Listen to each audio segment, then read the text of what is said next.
You look a bit dirty, missus. Where you been? In the right farm. In the rice farm, early morning. That sounds like fun.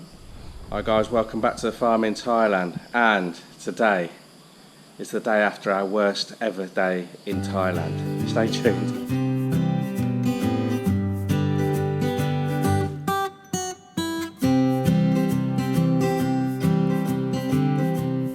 So, the devastation that has been left on our farm from one almighty storm. Toon's never seen a storm like it, neither have I, and I've seen some pretty bad weather over the years working in the Falklands and Scotland, but that was nothing compared to what we got last night, and it's ripped through the farm. Thankfully the house is alright, but very little else is. So I'm going to walk you around and just show you what lays ahead for us. We've already been up early this morning cutting a big tree back. I think I took a little bit on Toon's phone before that gave up the ghost, but you'll see roofing sheets everywhere. It's come off our little sala, or whatever you want to call it. Now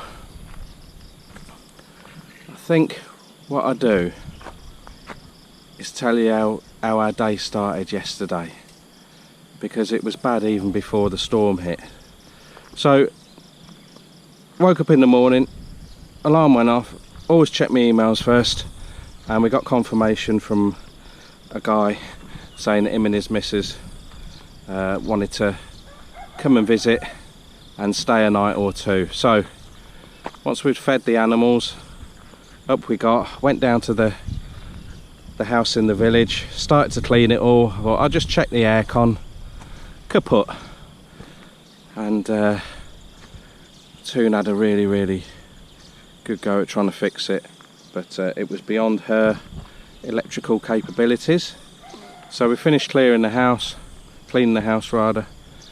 We'd put the feelers out for some aircon maintenance guys, but that was no joy there. So in the end it was getting a bit desperate and a bit late. We drove into town and we got hold of a number, and the bloke came out and couldn't bloody fix it. He said you need a new part and that has to be ordered. Can't get it till tomorrow. So it's a bit tricky, because when you get foreigners coming out here, most Westerners want aircon. So we thought, right, well, we'll have to pop them in the a nearby resort for the first night, and then after that the aircon should be fixed and stay the second night. So that was that, and while we were doing that, we were in contact with the guy and his lady friend, and they were going to get here early evening, approaching darkness, which is never a good idea for where we are, because it's dimly lit and not particularly easy to find unless you're using messenger location pin or Google Maps, you know, like a GPS. This is all full, isn't it? That's nice. And more fallen trees, which is nice. And one of Toon's dad's coconut trees is no longer with us. That's ended up in the pond. All the ducks got out and 0 eggs. So from 120 ducks, that's not good. I can only imagine it's because they were scared shitless like we were, and they laid eggs everywhere else out, and they probably did lay quite a few eggs, but the crows of course have had them all. So that's not good for our egg orders. So where was I? Yeah, trying to get to us just through in directions over the phone's never easy. So by the time we'd finished at the village house, it was getting late. We came back, the goats were starving, so we had to let them out. So I was round the lake with them.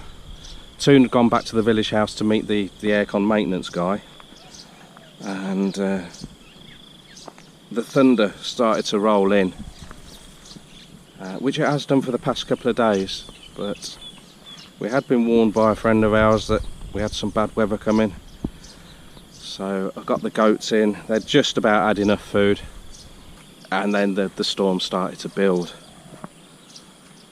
So just sidetracked. So first thing this morning we were up and dragging this, well, we couldn't drag it out, it was so big, we had to cut it all up. So that rice paddy's, you're up to your knee in there. So we were sawing that with minimum coffee in the system and nothing to eat. Hacked it up and dragged it onto there. We know there's a load of eucalyptus at the secret pond down there. That's all, a lot of that's come down, covering the road, but that's got to wait. So yeah, the goats weren't happy to get kicked back in, but hey ho. Toon just got back as the storm started to envelop the house. Then we started getting phone calls from the guy saying he was lost. His missus was having trouble with messenger location and that sort of thing. I was trying to give him directions, Toon was trying to give him directions. But the storm was getting worse and worse. And as darkness approached, I was looking out the window. For those of you that don't know about windows in Thailand, they're supposed to serve two purposes. One, to let the light in, and two, to keep the elements out. But they're about 50% efficient, as in they don't keep the rain out when you get horizontal rain. So anyway, I was looking through our porous windows and I saw a roofing sheet go flying across our land, and I'm just about to show you it, because it's probably the worst roofing sheet that could come loose. Apart from our house, all our proper buildings are all fine, thank God. But here we go. So sorry Vince, but your luxurious accommodation, mate, is well, you can see the stars, but what you see here is not a roofing sheet, it is our solar panel. And I just lifted it up when I come out. That's the first thing I checked. It doesn't seem to be cracked. Let's lift it right up. And if that still works, that is a bloody minor miracle. I'm not saying every cloud had a silver lining, because it was a definitely piss on your chips day. But that is bloody heavy. So that got ripped off, closely followed by all these sheets, and it's taken timber with it. You can see there's two timbers missing there. It's just took the whole bloody lot off. And what it looks like here, I said to Toon, it looks like the wind got on top of this bit and got underneath this roof here, and it's just had it off. But at the time, all I could see out the window was that flying across with one roofing sheet going another direction. It was like, you know, the saying, in the eye of the storm. Wind was coming from everywhere. So I said to him, I've got to get out there and secure that panel, because I at the time I thought that was going to get blown into the pond. It was that strong out here. So as I'm saying, I've got to get out there, and then of course it's no, don't go out there, it's too dangerous. Lo and behold, all the other roofing sheets suddenly became airborne. We've got bloody papaya trees down everywhere, and that's as good as dead now. So you can't do anything about that. So we'll be living on somtam for 2 days. Bloody hell. And as much as I love somtam, we've got a few banana trees that are bent over, but that's alright, I'm not bothered about that. And this is where I would have been walking. So that would have been my bloody leg, that would have. But look at the size of pieces of timber that come with it. It's just ridiculous. So once I saw that, I was like, Toon, I think we might be in a spot of bother, love. So we couldn't do anything apart from just stand there, and Toon was praying and lighting candles and all that lot, and I was just shell shocked. I just thought, if this is sustained, that it's going to be some serious damage. Of course it is, but it could have been a lot worse. These papaya trees, the tops of the papaya trees, I kid you not, were touching the floor. They were just bent over, and the tops of them, all of them, were like that. How they don't break is incredible. So that's the upside of nature, I suppose. Around the actual house, well, I started to clear up this morning, and then we realised how much devastation there is. I just said to Tara, I said, no, we need to show this, really. So everything is just everywhere. And you might be saying, well, you live on a farm, you should have everything battened down. Get a grip. It was a proper storm. The farm next to us, he hasn't got a house anymore, it's gone.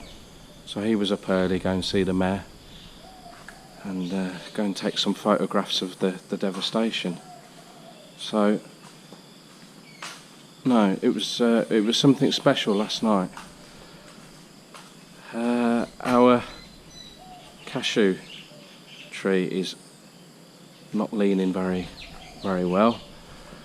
We've lost our biggest papaya tree up here that has the really long fruit, and these, well, we'd secured this one about a week ago because it was starting to lean over after a minor storm, but that is on the fence now, so we need to get that, but I'm pretty sure that will probably die. They don't like having their roots disturbed, but we'll pull it straight, get it off the fence, and we'll eat the fruit, but it's going to be most of the poultry that eat that. We've got some younger ones down there that are really heavy with fruit. We're so happy with them, but even them are bending over now. When I came out here, our crickets are gone. I think the chickens have eaten those because the chicken enclosure gate was wide open, and the reason they were all out here, not just eating the crickets, the food bins even blew over. So we lost chicken food, all the dog food's gone. The chicken, the out of the poultry buildings have just been ragged. 3 dead quail, 3 dead chicks. It's just, oh my God, crazy. But with the wind coming from everywhere, there's just nowhere to get out of the storm. I'm not sure if I missed anything yet. I'll just show you over here, because this was probably the most upsetting for Toon. But we just sorted it out before I picked up the camera.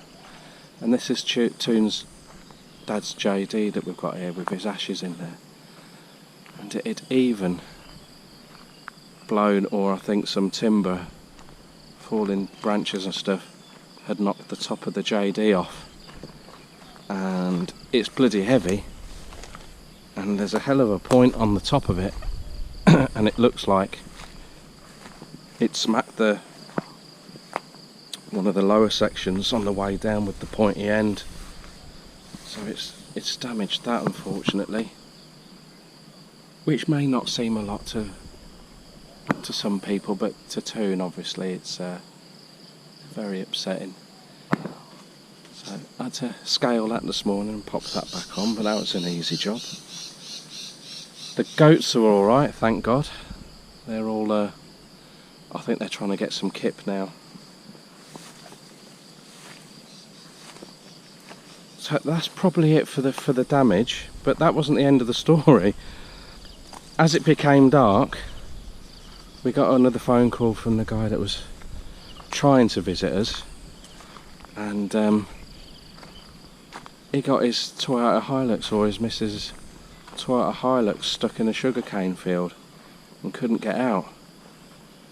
So right, well, send us your location pin and we'll be there when we can, but we can't come out at the moment because we've got thunder and lightning and a giant storm. Luckily where they were, it wasn't too bad, although they weren't very far away. So we could not get off our land. It was just way too dangerous. I mean, when there's roofing sheets flying around the place, and there's trees across the road as well. So we had to wait for that to subside. Of course, we can't leave the farmhouse unattended. because after a storm a lot of people come out to see that, you know, check their farms and go hunting for toads and all that sort of thing. So Toon then drove into the village, picked up her mum and nibbler, Kaimuk. But of course her mum can't stay here on her own, so had to get up her next door neighbour, and lovely little old lady, she came out and sat with Toon's mum. So that was the house looked after. Then we drove back into the village and we went to see a guy who helps out the mayor, because he had a motor. So I explained to him, he was in the middle of his dinner, stopped eating, and we set off following our location pin, which took us into, it did take us into a sugarcane field, but not the right one, nowhere near, so I don't know where that location pin came from. And then we thought, well, where have they actually gone? So we went to another place, not there, went to another place, and we got the right road. We couldn't push the vehicle out. It was at a proper angle, and it was only 2-wheel drive. Then it was a phone call to a tractor driver. I mean, you've got to remember, these people don't have to help, but thank God they did. So he drives out. The guy that had driven us there, that helped the mayor, he walked back out to meet him on the road, otherwise he wouldn't have been able to find us. So I walked back with the tractor, pulled him out, gave him, he only wanted 200 baht, which is incredible. Probably only just covered his diesel. We were all hungry, especially me and Toon, because we hadn't had any lunch with the goings on at the house and then the storm coming in. But it was past 9 o'clock. Most places are shut round here. We are in the middle of nowhere, remember. Toon rang the woman that does pork steak and salmon steaks and that sort of thing. She'd gone to bed. She got back up and just said, right, give us a call when you're on your way. So about 9:45 we tip up there, and rustled us up a great meal. We took the guy that had given us a lift, basically so we could get back. Then we dropped off, or we showed the guy and his missus where the little resort was, because we'd explained, he said he wasn't bothered about not having aircon, but you know what it's like in rural Thailand when you get these big storms. Well, the electric was out in the village, so we took them to the resort, got them checked in there, said right, we'll see you tomorrow. Came back, woke up this morning, we're just having a walk round and all this sort of thing, and Toon's just got a message from the woman who did the meal for us last night, who's also got a plant nursery outside the front, and the fella that's supposed to be visiting had driven across a load of bloody plants on the entrance. So she sent a photo of that to Toon, laughing, and she wasn't arsey or anything, so Toon's got in contact with her and said, right, we'll explain the situation when our visitors arrive. So we'll be pissing on his chips when he gets here straight away. But I think that's it. The good news is we haven't got flooded out. All the ponds are topped right up now, and our drainage canal has saved everything getting flooded. The palms are no longer underwater when we get the heavy rains, which is fantastic. So how do we feel? I don't know how to really say it. One, relieved that our visitors, who are yet to be visitors, were alright. It was starting to get really panicky for us. They were still quite calm, which is a credit to them. Relieved that the house is okay, and mainly the goats are okay. Not really. It's quite upsetting, really. Just everything in one day. Aircon, people getting stuck in fields, animals dying, damage. Toon's alright, she's bloody hard as nails, but yeah, she was upset about her dad's thing, but really that's as worse as it got for her. I just feel like I've had the stuffing knocked out of me. And that feeling of, well, I don't know, helplessness. When you see Mother Nature like that. One, it was bloody scary. But two, you're just thinking, well, it's in the lap of the gods now. It's just, I don't know.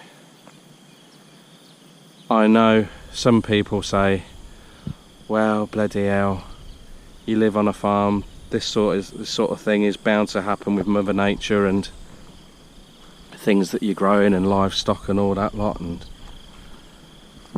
But when it's your, well, as most of you know, it's me and Toon that have done 95% of whatever you see on this farm. It's nearly all mine and Toon's hard work, and I don't care if you accept that it's Mother Nature, it still breaks your bloody heart when you see your hard work just battered to pieces.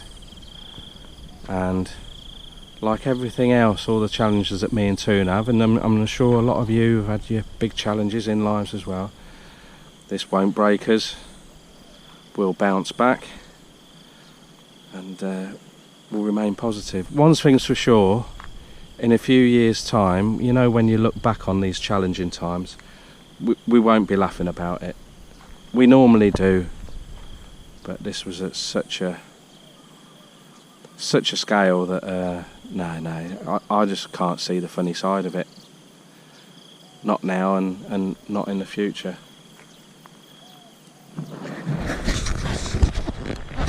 Some of the I suppose some of the things that are quite heartwarming, to see two people that were in a real dodgy situation and stranded in the car. At one point they thought they were going to be sleeping in the car. To see them remain calm was a bit of an eye-opener. And the guy that was driving us around tried not accepting money, and I know some people do that and then still take it, you know, and they always were going to take it, but he wasn't, so Toon forced him. Toon's mum's next door neighbour wouldn't accept any money, so we're taking her a load of quail eggs today. I was going to give her a load of catfish, but they've got their own catfish. The tractor driver, 200 baht, it's just ridiculous. You know, the woman who cooked food for us.